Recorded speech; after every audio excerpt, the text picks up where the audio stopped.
Bed வைக்கிறேங்க. இந்த மாரி ஒரு சம்மர் ஸ்பெஷல் தயிர் கறி நீங்க எங்கேயும் எப்பொழுதுமே சாப்பிட்டுருக்க மாட்டீங்க. பேச்சுலர்ஸ், பிகினர்ஸ் யார் வேணா சட்டுன்னு ஈஸியா பண்ணிடலாம். 3 வேளையும் வச்சு சாப்பிடலாம். அம்புட்டு ருசியா இருக்கும். சாதத்துக்கு மட்டும் இல்லைங்க, சப்பாத்தி, பரோட்டா, பூரி இப்படி எல்லாத்துக்கும் தாறுமாறான சைட் டிஷ் இது.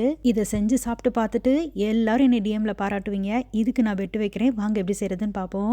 ஒரு மிக்சியில் 1 கப் தயிர், இஞ்சி, பூண்டு, பச்சை மிளகா, ஒரு 7-8 போல முந்திரி பருப்பு சேர்த்துக்கோங்க. இதுலேயே மஞ்சத்தூள், காஷ்மீரி மிளகாத்தூள், மல்லித்தூள், சீரகத்தூள் இதெல்லாம் சேர்த்து நல்லா பேஸ்ட்டாக அரைச்சி எடுத்துக்கோங்க. கொஞ்சம் கூட திப்பிகளே இல்லாத அளவுக்கு நல்லா பேஸ்ட்டாக அரைச்சி எடுத்துக்கோங்க. கருப்பு சுண்டலை ஒரு 5 மணி நேரம் ஊற வச்சு அதுக்கப்புறமா குக்கரில் சேர்த்து கொஞ்சமாக உப்பு சேர்த்து ஒரு 3-4 விசில் விட்டு சுண்டல் வேகிற வரை வேக வச்சு எடுத்துக்கோங்க. அடுத்ததாக ஒரு பேனில் கொஞ்சமாக எண்ணெய் விட்டு சீரகம், அடுப்பை நல்லா மிதமாக வச்சுட்டு கசூரி மேத்தி இலைகளை சேர்த்துக்கோங்க. கசூரி மேத்தி இலைகளை சேர்த்த உடனே தக்காளி பழத்தையும் பொடியாக வெட்டி சேர்த்துக்கோங்க. இப்போ இந்த தக்காளி வதங்கிறதுக்காக நான் கொஞ்சமாக உப்பு சேர்க்குறேன். உப்பு சேர்த்து நல்லா வதக்கி விடுங்க. ஒரு மூடி போட்டு வேக விட்டு தக்காளி நல்லா வதங்கி வந்ததுக்கு அப்புறமா அதில் நம்ம அரைச்சோம் பார்த்தீங்களா பேஸ்ட்டு, அதை சேர்த்துக்கோங்க. அடுப்பு எல்லா டைமும் சிம்லே இருக்கட்டும். இப்போ மிக்சியை கழுவி அந்த தண்ணியும் சேர்த்துக்கோங்க. கிரேவிக்கு தேவையான அளவுக்கு தண்ணி இதிலே சேர்த்துக்கோங்க. சேர்த்து நல்லா வேக விடுங்க. எண்ணெய் பிரிஞ்சு வந்ததுக்கப்புறமா நம்ம வேக வச்ச சுண்டலை சேர்த்துக்கோங்க.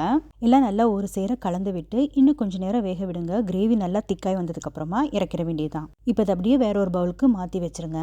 ஆக்சுவலாக நம்ம அதை தயிர் சேர்த்து செய்கிறதுனால அடுப்பை நல்லா மிதமாக வச்சு செஞ்சிங்கன்னா தான் தயிர் திரிஞ்சு போகாது. பார்க்கறதுக்கு நல்லா கெட்டியாக க்ரீமியாக இருக்கும். ஆக்சுவலாக இந்த சுண்டல் தயிர் கறி பார்க்க சன்னா மசாலா மாதிரி தான் இருக்கும். ஆனால் சன்னா மசாலா சப்பாத்தி, பூரி, பரோட்டாக்கு தான் நல்லாயிருக்கும். ஆனால் இது சாதத்துக்குமே ரொம்ப சூப்பராக இருக்கும். கண்டிப்பாக நீங்களும் உங்கள் வீட்டில் ட்ரை பண்ணி பாருங்கள்.